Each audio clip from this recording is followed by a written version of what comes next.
Assalamualaikum warahmatullahi wabarakatuh. Halo semuanya, selamat datang di channel YouTube Ilham Arfianto. Di video kali ini saya akan membahas kelanjutan dari variabel random, yaitu variabel random continue, yang salah satunya adalah distribusi normal. Mari kita simak videonya bersama-sama. Oh iya, jika ada pertanyaan, langsung saja dituliskan pada bagian komentar.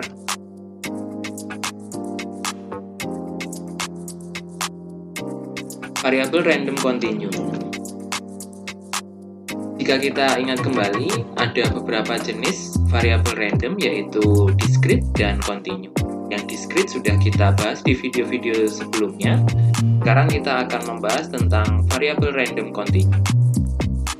Variabel random continue salah satunya adalah variabel random atau yang biasa disebut dengan istilah distribusi normal. Distribusi normal merupakan salah satu distribusi kontinu yang sering digunakan dalam berbagai penerapan. Nanti akan ada beberapa contoh untuk penerapan dari distribusi normal ini. Sebelum kita membahas tentang distribusi normal, kita sampaikan dulu tentang istilah histogram, poligon, dan kurva. Ini adalah bentuk dari histogram, seperti diagram batang, yang masing-masing batangnya saling menempel satu dengan yang lainnya.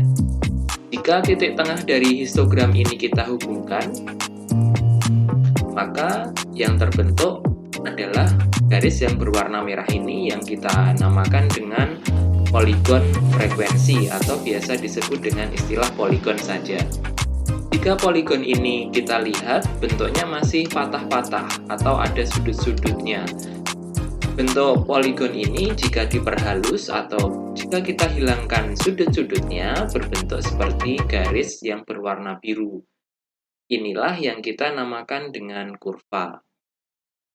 Jadi, kurva adalah penghalus dari poligon. Poligon yang berbentuk patah-patah, kita perhalus bentuknya menjadi kurva. Nah, sekarang apakah yang dinamakan dengan kurva normal dan bagaimana bentuknya? Kurva normal berbentuk seperti lonceng atau seperti gunung. Nah, bentuknya seperti ini. Ini adalah kurva normal, garis atau kurva yang berwarna biru.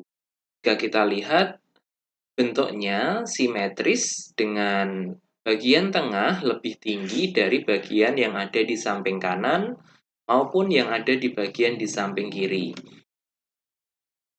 Bagian di samping kanan adalah nilai maksimal dan bagian di samping kiri adalah nilai minimal.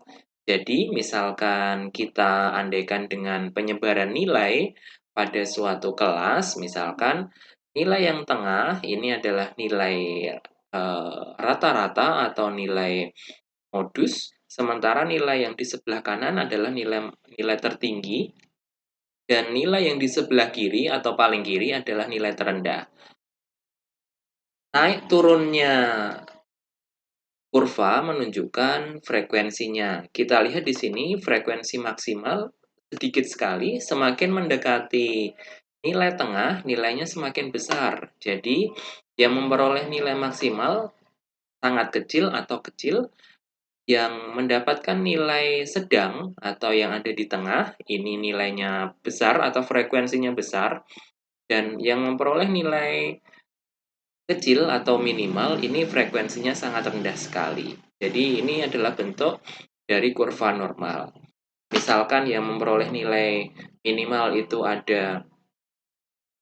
adalah nilai 40, ada 2 orang, yang 60 lebih banyak lagi, misalkan ada 5 orang, yang 70 ada 10 orang, paling tinggi misalkan, kemudian yang 80 lebih rendah, misalkan yang 80 itu ada 5 orang lagi, dan yang nilainya 90 itu ada 2 orang. Jadi, makin menjauhi nilai tengahnya, maka nilainya kecil atau frekuensinya semakin kecil. Nah, di bagian tengah ini kita sebut sebagai rata-rata, median, atau modus. Contohnya pada nilai mahasiswa, sebagaimana yang saya contohkan tadi, sebagian besar mahasiswa mendapat nilai di sekitar rata-rata. Jadi yang rata-ratanya misalkan 70, frekuensinya sebanyak atau lebih banyak daripada yang lainnya. 70 misalkan rata-ratanya memiliki frekuensi 10.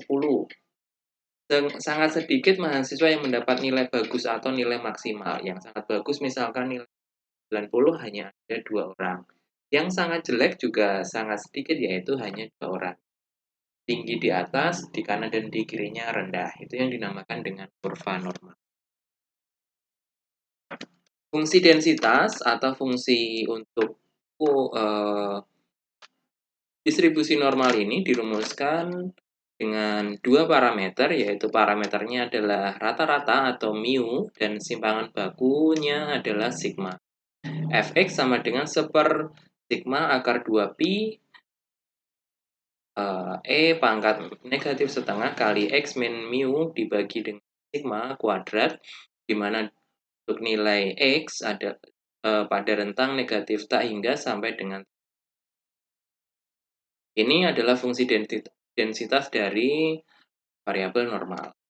Yang sering kita gunakan adalah fungsi densitas normal baku atau normal standar. Di sini adalah fungsi normal dengan kondisi khusus, yaitu memiliki mu sama dengan 0 dan sigma sama dengan 1, sehingga persamaannya menjadi berbentuk seperti ini. Tidak lagi x, tetapi namanya adalah z. Dengan z dirumuskan dalam bentuk x dikurangi mu dibagi dengan sigma, sehingga fungsinya jadi fz sama dengan seper akar 2pi pangkat negatif setengah z kuadrat. Ini untuk nilai-nilai ini adalah kondisi khusus dengan nya sama dengan 0 dan sigmanya sama. Fungsi atau distribusi normal baku inilah yang nanti akan sering kita gunakan, dan untuk ini kita tidak perlu membuat membuat atau mencari nilainya, karena di beberapa referensi sudah diberikan tabel seperti pada distribusi yang lainnya, ada distribusi normal, ada distribusi binomial, dan di distribusi normal standar pun sudah diberikan contoh tabelnya yang bisa kita gunakan. Untuk menjawab soal nanti akan kita gunakan tabel tersebut. Nah, ini adalah kurva normal baku. Yang seperti di awal tadi, di bagian tengah adalah sumbu simetri, kurva normal baku, berbentuk seperti lonceng, luasan yang ada di bawahnya adalah bernilai 1. Sehingga jika di tengahnya ini adalah Z sama dengan 0, maka yang berada di sebelah kanan Z sama dengan 0, yang warna kuning ini, kuning sebelah kanan, nilainya atau luasannya sama dengan setengah, dan yang di sebelah kiri luasannya juga setengah. Jadi setengah di kanan dan setengah di kiri, kalau dijumlahkan ada 1. Untuk barisan yang ada di bawah ini, garis yang menunjukkan nilai Z, semakin ke kanan semakin besar seperti garis bilangan. Dimulai dari yang paling tengah adalah Z sama dengan 0, ke kanan 1, 2, 3, dan seterusnya. Untuk nilai ke kirinya adalah negatif 1, negatif 2, negatif 3, dan seterusnya.